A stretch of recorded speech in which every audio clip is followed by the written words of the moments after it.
Le Ramadan, un temps d'épreuve pour le corps, un temps de purification pour le cœur. Sacré, il est un mois pour affiner l'âme et les sens. À la Grande Mosquée de Strasbourg, ce mois de jeûne prend plusieurs couleurs. Celle d'une intense spiritualité, celle de la solidarité et l'ouverture sur les autres, et celle de la quête du savoir.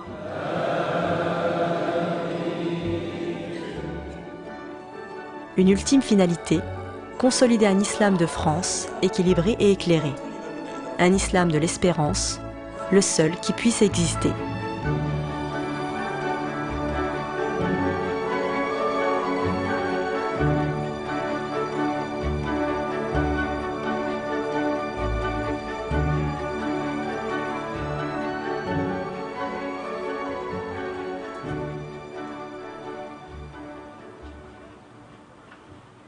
40 degrés à l'ombre.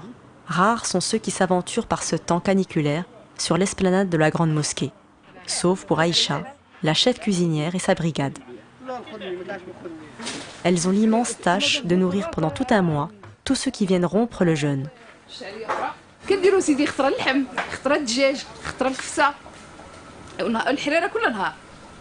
Il faut une foi inébranlable et le soutien des proches pour travailler bénévolement dans des températures frôlant les 50 degrés.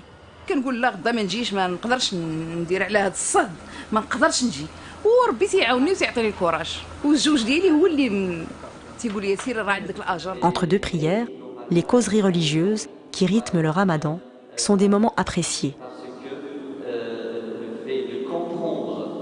C'est l'occasion pour les éminents savants, invités par la Grande Mosquée, de rappeler l'essentiel du message prophétique, la miséricorde et l'amour.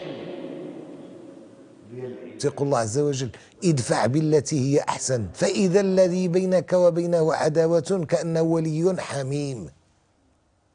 يعني تصور لهذه النقلة من العداوة النقلة لأنه ولي. Créer ce lien avec les autres, c'est à quoi un ancien président de la Grande Mosquée s'attelle. Il s'active avec son équipe pour la mise en place de la rupture du jeûne. 160 إلى 400 في كل يوم وفي خليط من الجنسيات.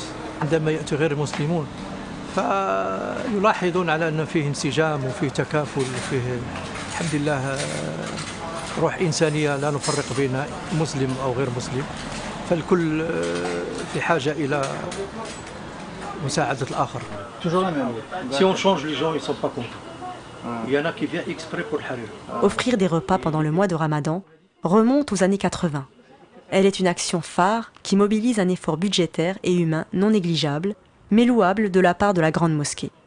Ça demande énormément d'efforts, tant que sur le plan financier, sur le plan humain. Sur le plan financier, comme chaque année, alhamdoulilah, et d'ailleurs depuis toujours, ça fait maintenant plus de 30 ans, c'est essentiellement les fidèles, les donateurs et une grande part de commerçants locaux de Strasbourg.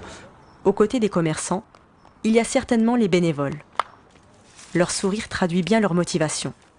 Pour ma part, le Ramadan, c'est un mois qui apporte avec lui de la joie et de la bonne humeur. Quand je finis ma journée de boulot, en général, je viens ici pour aider les personnes qui sont à la cuisine et puis après pour le service dans les chapiteaux.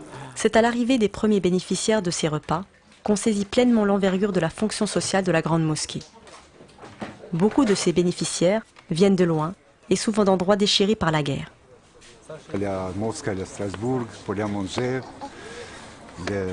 Bien manger ici, je vis avec compagnie, avec famille.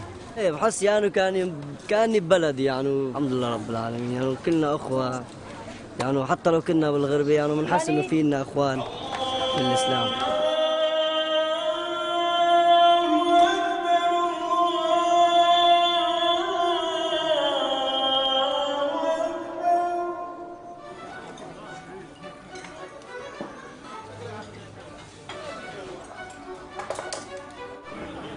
À la nuit tombée, la joie du vivre ensemble côtoie les prières et la méditation.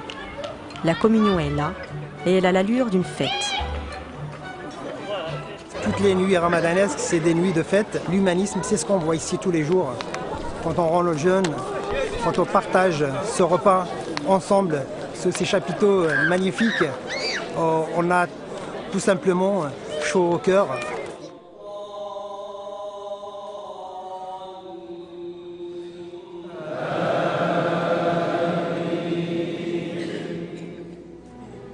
Lieu de culte musulman, la grande mosquée l'est par excellence.